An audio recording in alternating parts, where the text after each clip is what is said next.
Hey everybody, this is John Asraf, and I am coming to you live from beautiful sunny San Diego. And tonight we're going to be talking about really how you can set and achieve any goal you choose.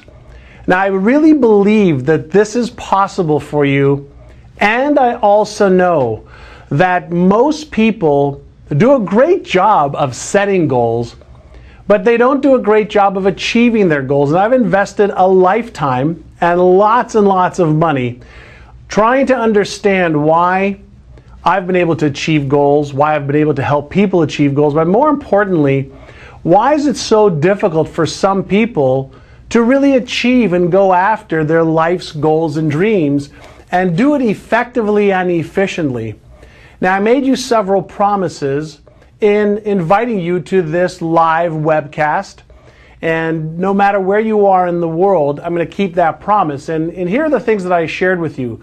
I shared with you why I believe that no matter how big your goals are right now, they're too small. They're way too small for most people. Now, I know some of you probably have big, grandiose goals, and congratulations to you. Number two, I want to share with you several of the fundamental errors, mistakes that people make when they're setting their goals and how you can avoid them.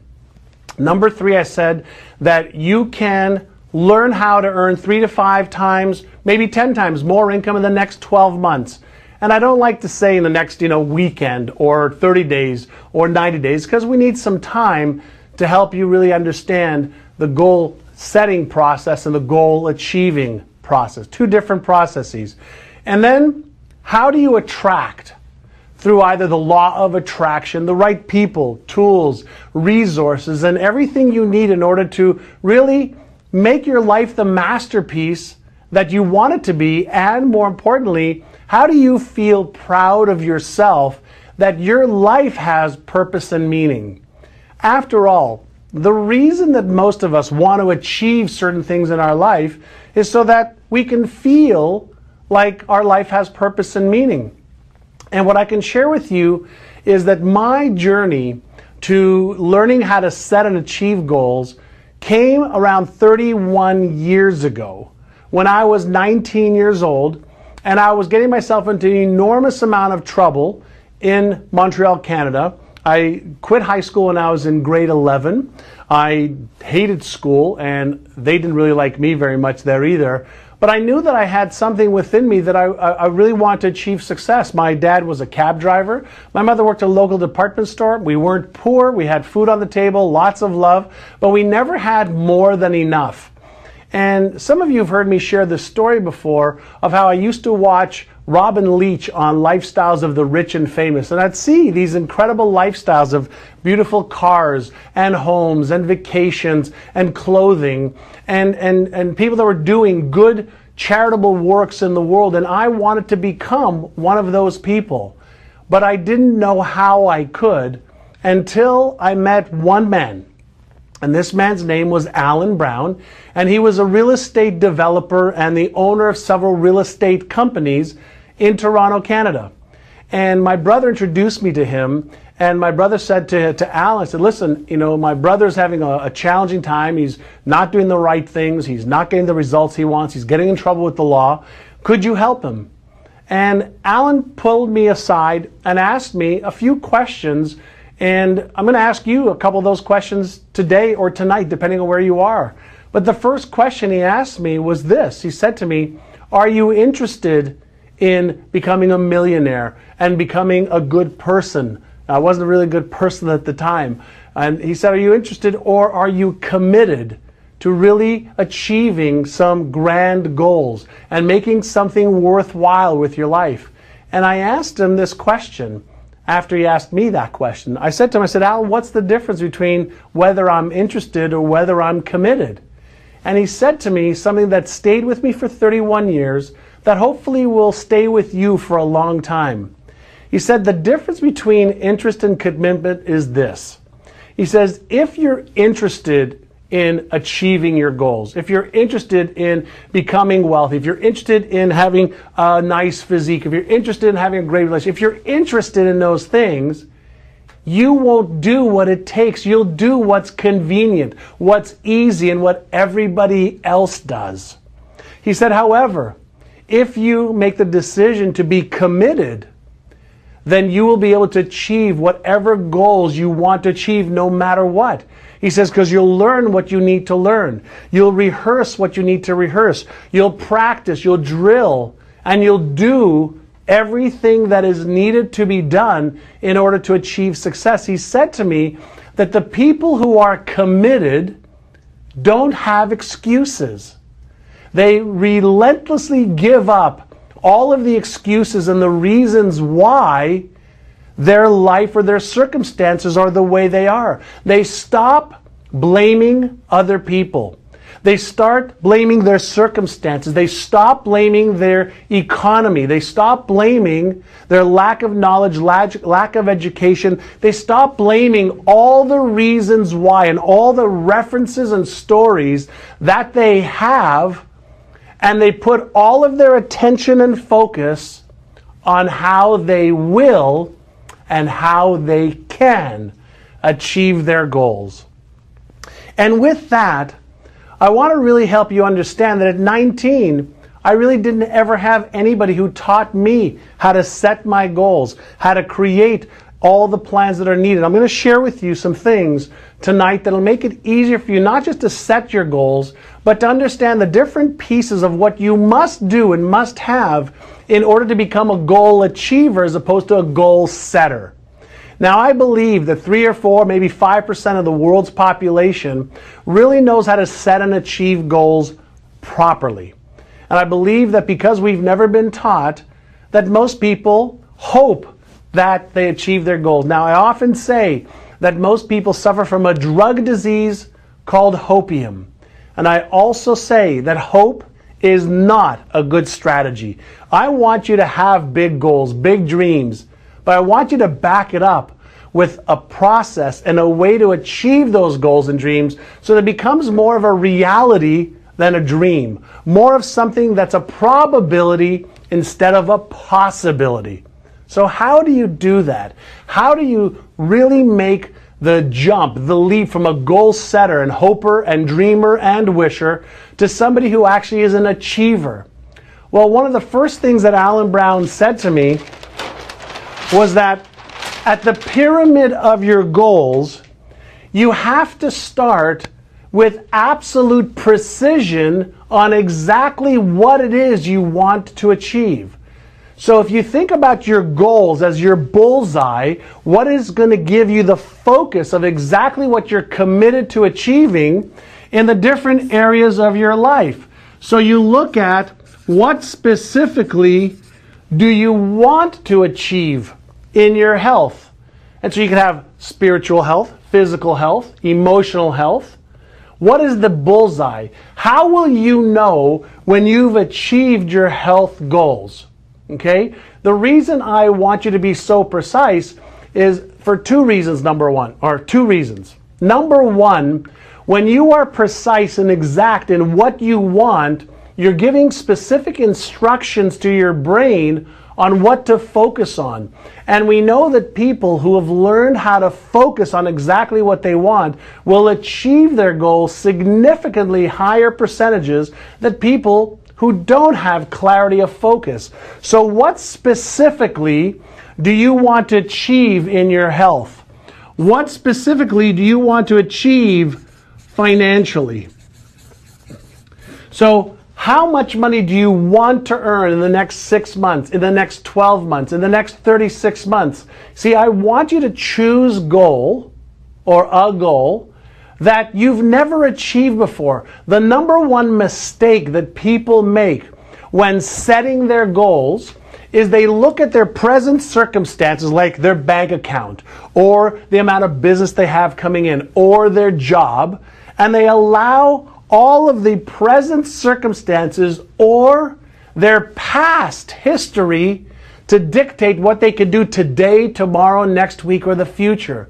So mistake number one is do not allow your past or present circumstances to control your thinking or your goal setting part of this process. You cannot do that, because when you look at what you've got, or you look at the economy, you look at the past, and you focus on that, you are neurologically, physiologically, biologically, and everything else you can think of, creating more of the same. So what I want you to do is I want you to set a goal you don't know how to achieve. I want you to set a goal that actually scares you a little bit. How do I know, and how do you know when a goal scares you? You're going to feel uncomfortable. You're going to feel doubts and fears and maybe even a little anxiety, which means you're out of your comfort zone. That is good, not bad. So number one is you start with specific goals for health, for your finances, for your debt-free day. What day are you going to be debt-free? What's your net worth going to be? What about your spiritual goals? What do you want to achieve spiritually? What do you want to achieve in your business or career, specifically and precisely? What are you going to achieve in your relationships? What are you going to achieve in your legacy, your charitable contributions of your time and finances? So when you start with setting goals, the number one most important part of achieving goals is setting the perfect bullseye of exactly what you want to achieve. When I was 19, and Alan Brown had me start with setting my goals for health, wealth, relationships, career, business, charity, etc., I had no idea how I was going to achieve it. I had no idea what I could put down on the piece of paper. But he said to me that just the act of writing down what you want to achieve will send a neurological message to your brain. And if you focus on that every single day, and you walk through the process I'm going to show you in just a moment, you'll be able to get your brain, your emotions, and your body in line with these goals.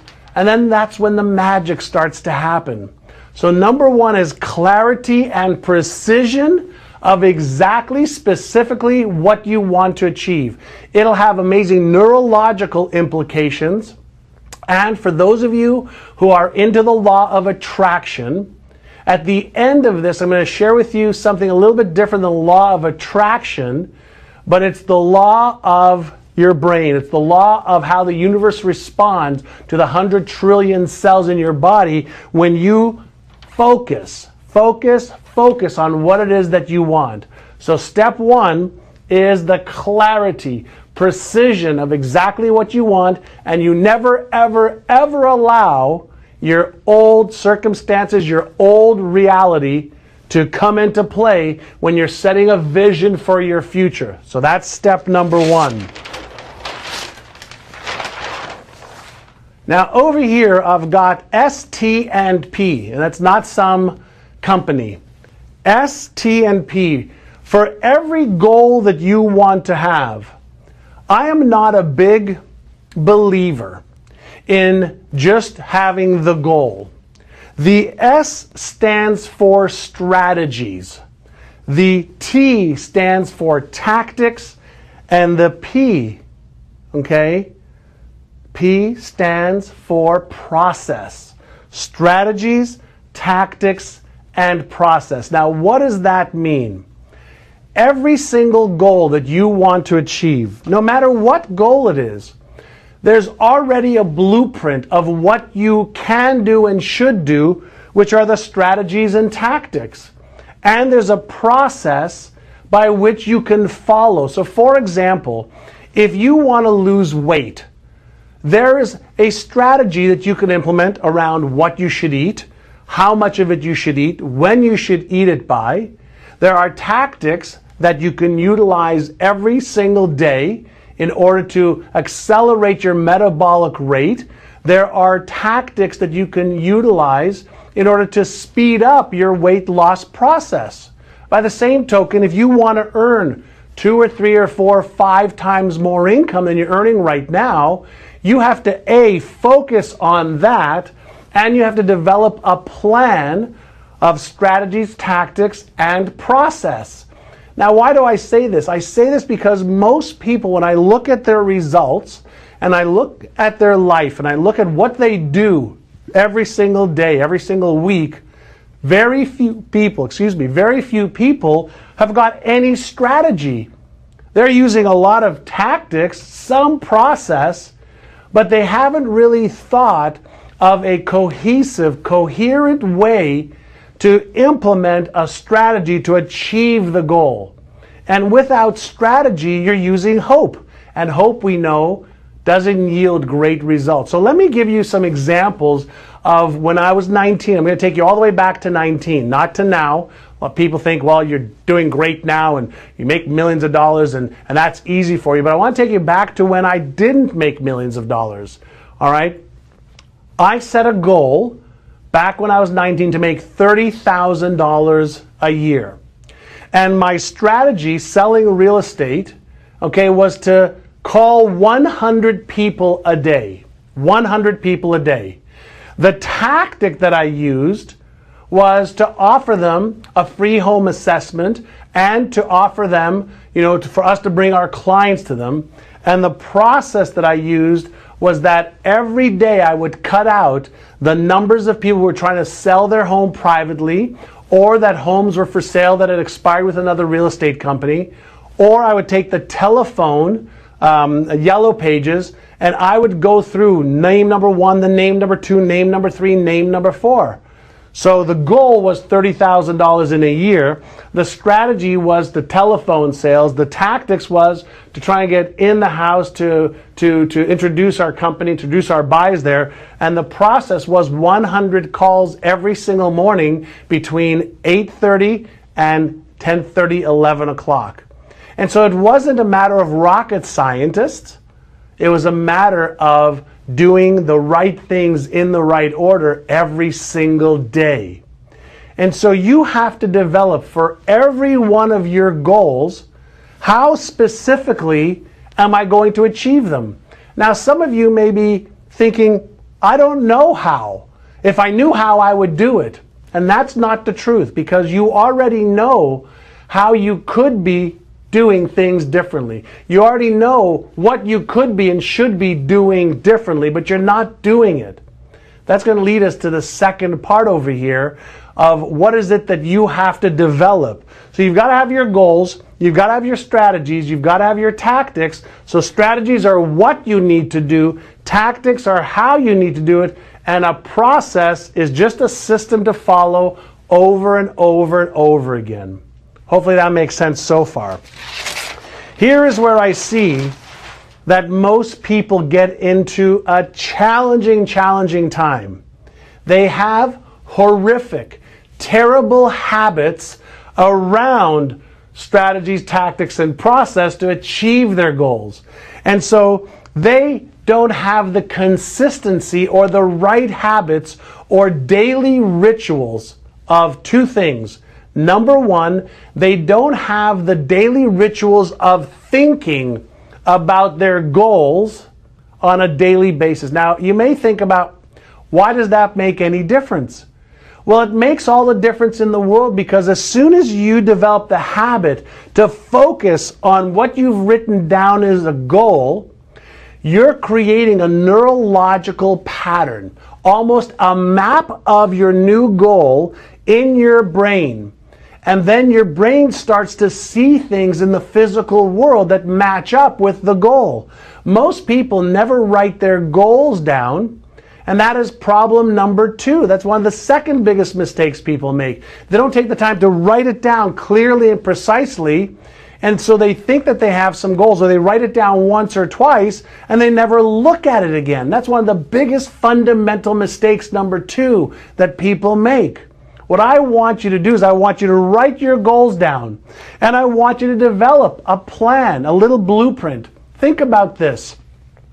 If you were to get on an airplane and you want to go from where you live right now and you want to go across the ocean somewhere, wouldn't you demand that first you have the destination, the goal, and then secondly, that the pilot and the airline would have the strategy for how to get you there, the tactics to how to get you there, and the process to make sure that everything was safe?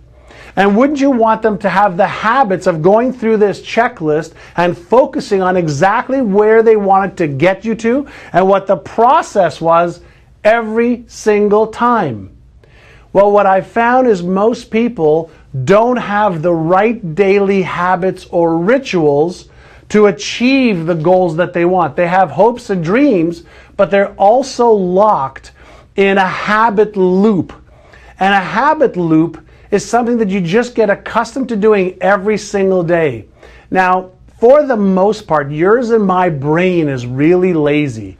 And for those of you who know my work, I'm all around the neuroscience of maximum achievement, the neuroscience of how do we get people to think differently, how do we get people to behave differently, and most importantly, how do we get people to create the habits that are duplicatable and replicatable every single day.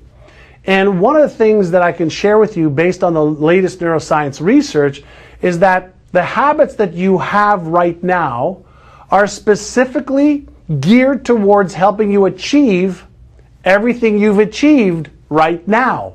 So if you want to break free to 2 or 3 or 4 or 5 times more income, or a different, weight, or a better relationship, you have to break the habit loop that is causing you to think and behave a certain way. And let me share with you a very simple process.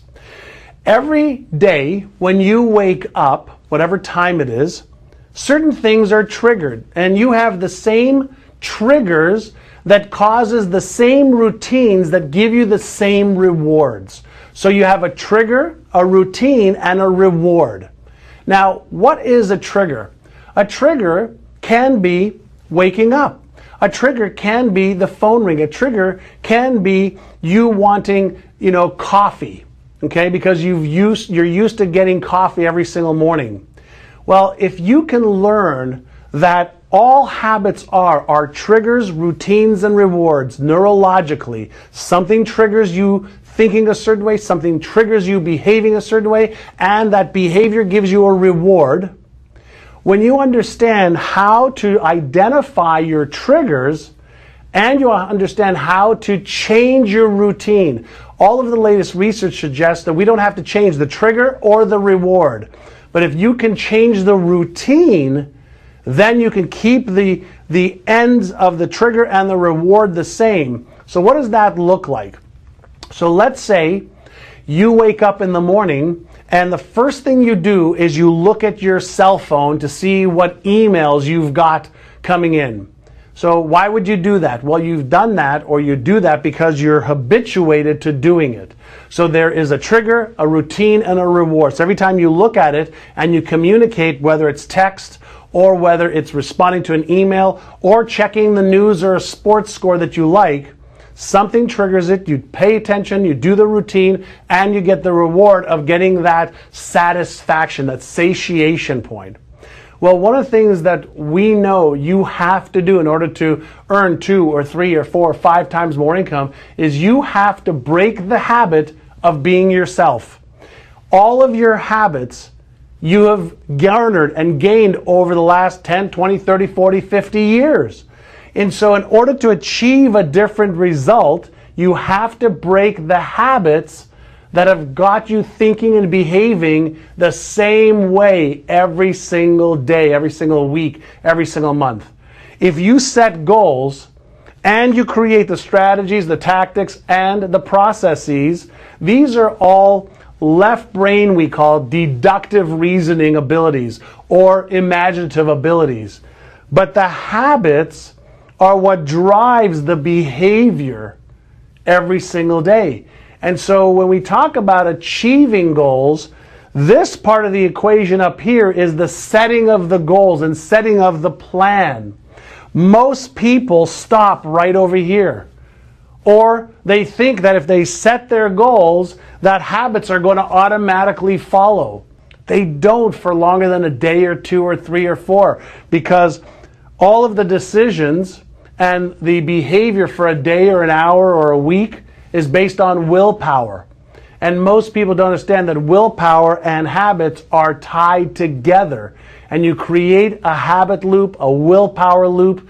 And when those triggers are triggered and the routine is the same and the rewards are the same, you never break the habit loop.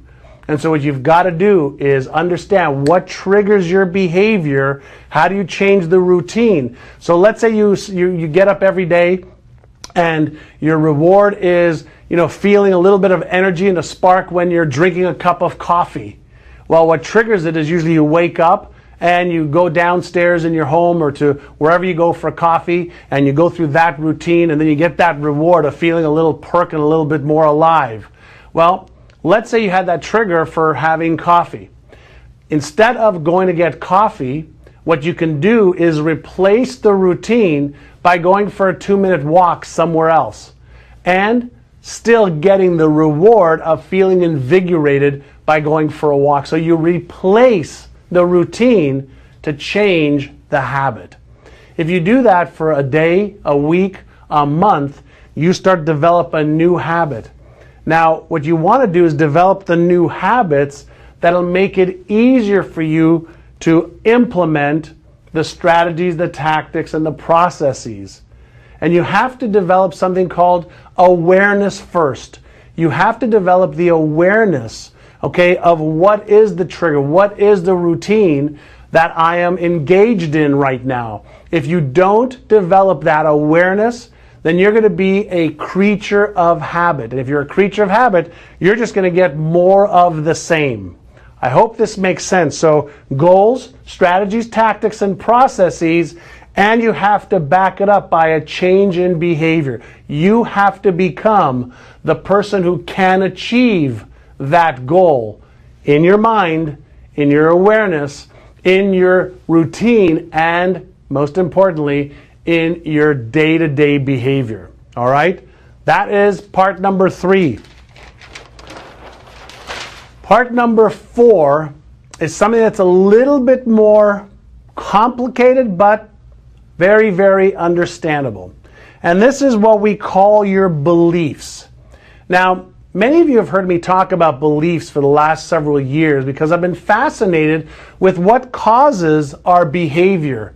What causes our perceptions? What causes one person to say, yeah, I believe I can achieve those goals, but they don't behave in line with achieving those goals. And they do this over and over and over again. Well, what I've discovered is that there's 2 types of beliefs. And if I'll ask my team to get my pen over there, I'll write it down for you. There's 2 types of beliefs that we have. Thank you.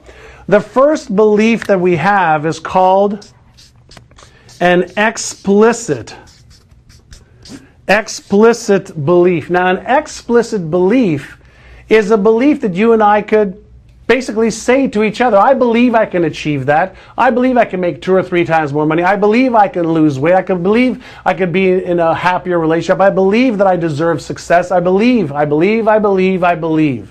That's explicit, external. We can declare it, we can talk about it. But what we have found is that this is not the type of belief that drives your habits or your behavior.